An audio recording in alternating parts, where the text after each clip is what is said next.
The Dream Fund is a fund that players support, which allows organisations to bring their dream projects to reality in a collaborative way, and it wouldn't be possible without support from players as People's Postcode Lottery. So along the Firth of Clyde, we've located 2 marina spots, including Yacht Haven and Fairlie Quay Marina.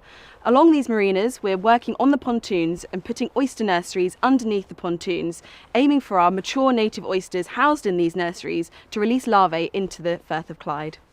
So despite their small size, oysters are capable of making some big changes in our marine environment. A single oyster can filter up to 200 litres of water in just one day, so they're a really powerful tool in helping to clean up our coastal water quality. So together, international conservation charities, the Zoological Society of London, Blue Marine Foundation, along with British Marine, are working to restore native oysters around the UK.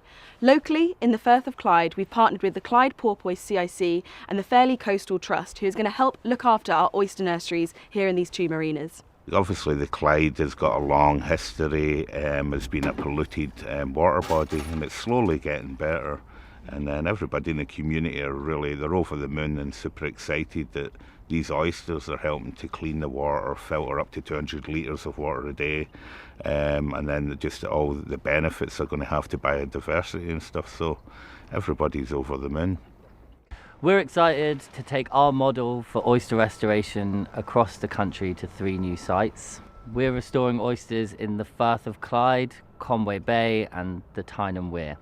Healthy oyster reefs are really important for biodiversity and water quality, and having healthy, resilient ecosystems around our coast is going to be hugely important for responding to climate change.